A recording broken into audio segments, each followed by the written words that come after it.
It's not easy to be alone. When you've spent 20 years of your life with a wife who's around constantly, with children who are around constantly, everybody's got a routine, everybody's pulling on you, everybody's asking you questions, everybody needs something of you. While it might frustrate you while you're in it, when you're removed from the situation, when you suddenly got this realization of, uh-oh, it's really quiet around here. There's nobody pulling on me. Nobody needs me. I've lost a huge portion of my purpose, which was daily catering to younger children or even older children and a spouse and in-laws, all these different things. Suddenly it goes quiet. That is a striking reality that a lot of people can't deal with. The trust factor is a ticket to a better life. The trust factor shows you how to get through the night.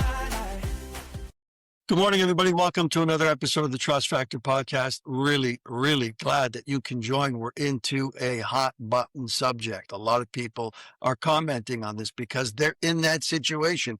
Unfortunately, this applies to so many people in our generation and for a variety of reasons, not the least of which are what we spoke about the other day, that we're living in a generation that has been steered in the wrong direction, that the further we get away from the generation that received the Torah at Mount Sinai, the weaker the generation becomes. We're simply not able to lift what previous generations lifted. And that's why sometimes we pull our hair out of our head and we look at our children and we think, what is going on? How are they going to make it? I remember maybe 35 years ago, my grandmother, may she rest in peace, was terrified of a microwave. Terrified. This was an old Moroccan woman who used to love spending her days in the kitchen, and everything was done from scratch with love and care. But all of a sudden, this thing called the microwave comes along, and now she doesn't understand this technology. She doesn't understand how you can suddenly heat food in seconds or in a minute when before you'd have to take a pot or a pan and put it on the stovetop and grease it and get the food out, defrost. It was a whole thing. And now you're telling me in a matter of a couple of minutes, maybe even a minute, I can have my food warm and ready to eat. It terrified her. She didn't understand this new technology, and she really was genuinely scared. In our generation, we have the same problem, very similar, in that there are so many technologies at record numbers coming out every single day and advancing, and others are becoming obsolete almost as soon as they're brought out. It's changing so quickly that we don't understand it. We don't, even the younger generation, within a year or two, they're already outdated in their existing technology, and now they've got to learn new technology and new distractions from getting the job done. Used to be you got up, you went to work, you did your job, and you came home. Today, it's like you don't know how your job has changed from day to day. So it is an unsettling situation, and that puts us in a unique position for this generation. We don't understand the challenges that our children and our grandchildren are facing. We've no idea. So we have to be patient. We have to recognize that God runs this world and that everything is perfect and it will always work out. Not the way that we expect it or that we think it should be, in the way that we see it or the way that we grew up, but entirely geared towards this generation, custom crafted by a loving creator. But the downside of this all is that instability, that uncertainty has ramifications. And as a result of that, people are constantly flip-flopping. They're moving from one idea to the next in a matter of seconds or hours. And now that applies to home. I have a wife today. I don't have a wife tomorrow. I've got this wife this year. I'll have a new wife next year. Maybe that's a bit extreme in the way it's coming across, but that's the idea. The idea, like I said the other day, is that we are in a disposable society. I've used up this spouse. Now I need a new spouse. I'm bored of this one. It's time for a new one. The same way they get bored of old technology, new technology comes up. I'm in the podcasting space. I can't begin to tell you. All of my feeds are about new podcast technologies on how to do the next best thing with your podcast. So now all these podcasters are constantly faced with the desire to switch who their host is. I've spent a few months and a lot of money with this company. This guy comes out and tells me he can do all of that plus. So now I'm going over there. I've abandoned this one. I'm onto a new one. I've got to make the change. I'm unsettled. But that's the idea, that you're not committed, you're not locked in. And that's what this generation suffers from, is a failure to commit. And so we see that translate into our relationships. It's not a good thing, my friends. You need to break that spell. If you see this, if what I'm telling you resonates with you and you're saying to yourself, yeah, Jesse, but that's just the way it is, wrong. It's not the way it is. The way you make it is the way it is. The Torah is not changing. It hasn't changed in 3,500 years since the day it was given. It's the same number of letters. It's the same words. Everything is identical, unchanged from the day that it was given to us. And that's been proven throughout the generations. You can do your own research and you will see that it has been consistent throughout history. No matter where the Jews were on planet Earth, no matter what new technology came out and new inventions, the Torah did not change. Yes, you had people who said, listen, I don't identify with those ideas. I don't want to restrict myself. I don't want to limit myself. I don't want to follow anybody's rules, including a Torah, but I still want to identify as a Jew. And therefore, I'm going to create a new version of Judaism, of the Torah. I'm going to modify it myself and call it conservative or Reform Judaism. If that floats your boat, okay. But recognize that it was man that changed it. The divine Torah that was given to us 3,500 years ago and is being followed by Orthodox Jewry has not changed. In fact, it says, if you change one letter in the Torah, just one, you cut a Torah. You cut a letter. You take a vav, a straight line, and you cut it, the entire Torah is null and void. You cannot use it. You roll it back up and you put it back into the Aron. You can't use it. Why? Because it's pasul. It's no longer kosher, but it's just one letter from hundreds of thousands of letters. And it's just a small cut through the letter. It breaks the letter in half. So what? I can still read it. You can still read it. Doesn't matter. You cannot take that thing out the next day and continue to read from it. It is not kosher anymore. It needs to be restored back to perfection before you're allowed to continue to read from it. You're talking about a line or a missing line of a millimeter or a fraction of a millimeter.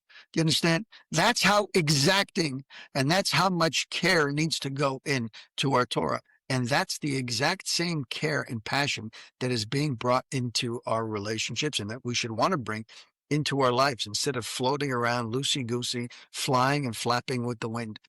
That's not going to end well, my friends. That is why this generation suffers from nonstop plagues of divorce. Let's continue reading and see what he says. This is called the eye of Emunah.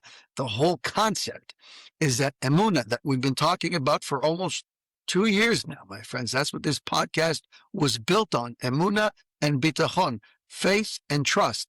He says very clearly that the purpose of creation was Emunah and is Emunah, to develop that awareness of your creator, to know that he's given you an instruction manual from which to operate and to apply that and to develop your relationship with him and to know that everything is perfect.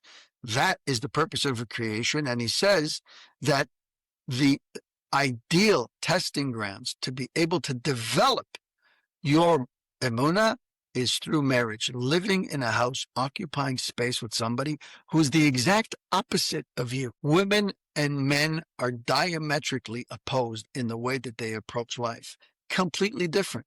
And that's why God brings us together, to be able to work on building your emunah. And it's a two-way street. You have to learn from each other and you have to appreciate each other's strengths and weaknesses instead of scorning them, instead of putting them down and trying to turn them into you. That's not what you were brought into this relationship for, not to turn them into a mirror of you. Appreciate who they are with their faults and with their strengths, and your relationship will change entirely. He says, marriage is that testing ground. And he says, conversely, if marriage is the testing ground of emunah, then the lack of emunah is the root cause of divorce. You hear? Makes sense. The number one cause of divorce has nothing to do with what the secular world tells you. It has nothing to do with what statistics tell you, what therapists, psychiatrists, psychologists, what all of them tell you. Nothing to do with that. Only to do with one thing, a lack of emunah. You don't know how this world operates. You don't know who put you in touch with that spouse. You don't know who manages your life and who wants you to succeed. You have no idea that there is a creator and that there's instruction manual. If you did, and if you learned from them, you would be flying on high all day long in your relationship with your spouse. When somebody gets divorced, he is doing nothing more than trading one set of problems for another.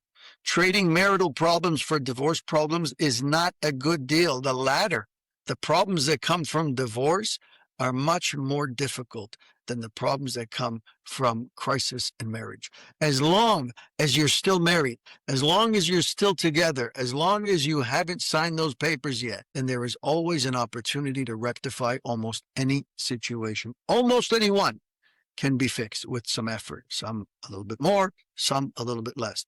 Once you've already signed off, once you've put the wheels in motion, once you've disconnected emotionally and intellectually from that relationship, now we're in an entirely different ballgame.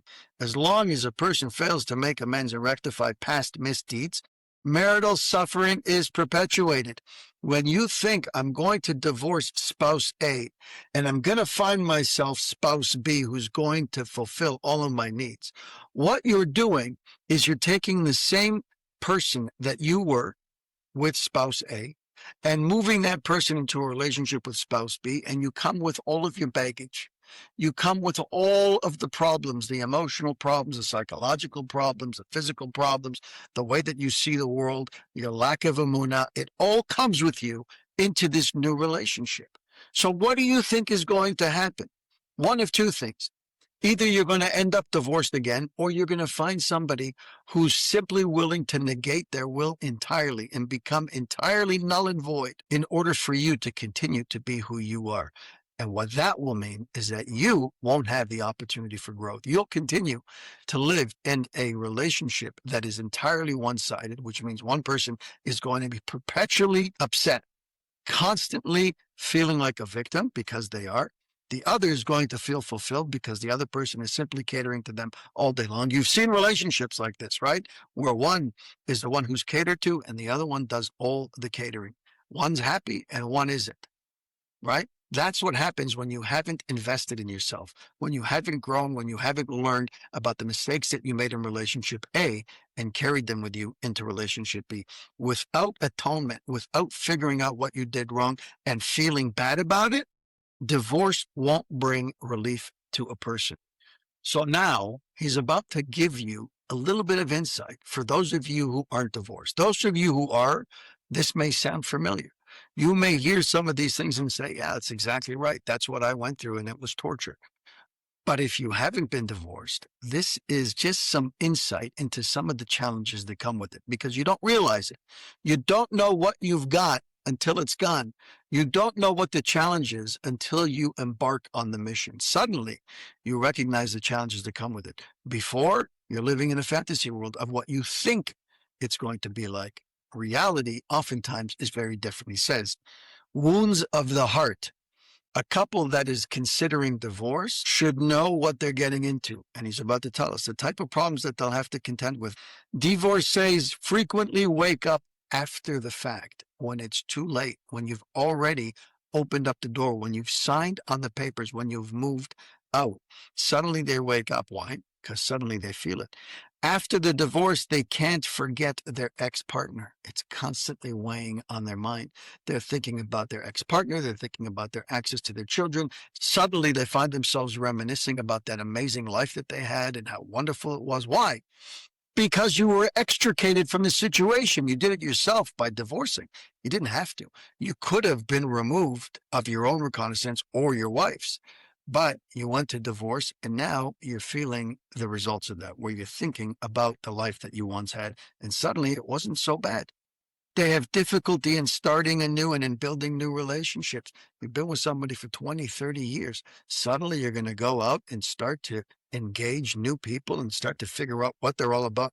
I used to think to myself oftentimes when I see people in the dating world in this generation, and I think, wow, and they're my age and they're divorced once, twice, three times, and they're back in the dating scene. And I think, wow, I couldn't imagine what it would be like to have to be in the dating scene in this generation, in this weak generation where people are all about phoniness and social media and presenting something that is exactly the opposite of reality and having to contend with that. Just look at pictures online. People post the best pictures of themselves. And when you see them, it's almost like it's a different person altogether. Everybody in this generation is guilty of that. So now you have to discern if you're even dealing with the person that you're seeing with your own eyes. And I have to date in that situation. Can't imagine. Now suddenly you've gone from being in a relationship for 30 years with an environment that you're comfortable and familiar with to suddenly learning about what's going on outside of your four walls and how to interact with this society and this generation. Not an easy task, my friends. Once the divorce is completed, many divorcees feel a gaping wound in their heart. They have difficulty adjusting to their new situation. For the pangs of longing and loneliness give them no rest. It's not easy to be alone. When you've spent 20 years of your life with a wife who's around constantly, with children who are around constantly, everybody's got a routine, everybody's pulling on you, everybody's asking you questions, everybody needs something of you. While it might frustrate you while you're in it, when you're out of it, when you're removed from the situation, when you suddenly got this realization of, uh-oh, it's really quiet around here. There's nobody pulling on me. Nobody needs me. I've lost a huge portion of my purpose, which was daily catering to younger children or even older children and a spouse and in-laws, all these different things. Suddenly it goes quiet. That is a striking reality that a lot of people can't deal with. When the smoke of the divorce battle clears, when the dust settles, they find themselves more miserable without their mate than they were while they were still married. Now, I want to clarify. There are scenarios in life where you will find a spouse that was better to you than the previous one. There's no question that that can happen.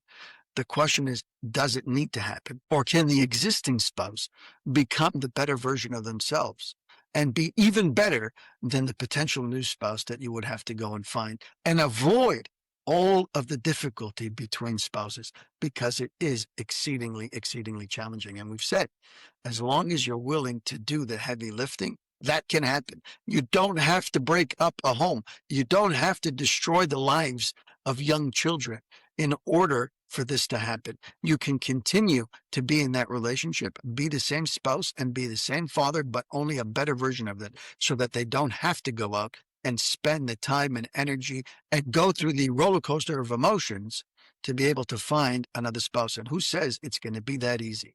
And who says that the new one is going to be better than the old one? We're going to continue with this tomorrow, my friends. This conversation is going to be an eye-opener. If you're contemplating this word of divorce, which again shouldn't be anywhere in your mind or on your lips, if you're contemplating it, pay close attention. This is real life, my friends. It's not the stuff that the television is selling you on. It's not the reality TV shows that you see that tell you it's all fantastic. You're entitled to everything and then some, and you should just take what you want and be who you are, and don't let anybody ever tell you that you should change or that you should do. Don't listen to any of that. It's junk. Listen to the Torah. The Torah will always guide you in the right direction. The television and secular society will always tell you the opposite of what you're supposed to do for yourself. I hope you've learned that by now, my friends. It's been over a year and a half, but that is clear, especially in the area of relationships with your spouse. Thank you for spending time with us on the Trust Factor podcast. If you've heard something today that moved you, save this episode and share it with someone who might need to hear it. Be sure to subscribe so you don't miss upcoming conversations that challenge, empower, and uplift. And if you're on social media, connect with us. Leave your thoughts. Drop a quote that resonated with you. Hashtag the Trust Factor podcast. Until next time, keep growing in your trust and keep living with purpose. I'm Jesse Revivo, and this has been the Trust Factor podcast. Thanks for listening.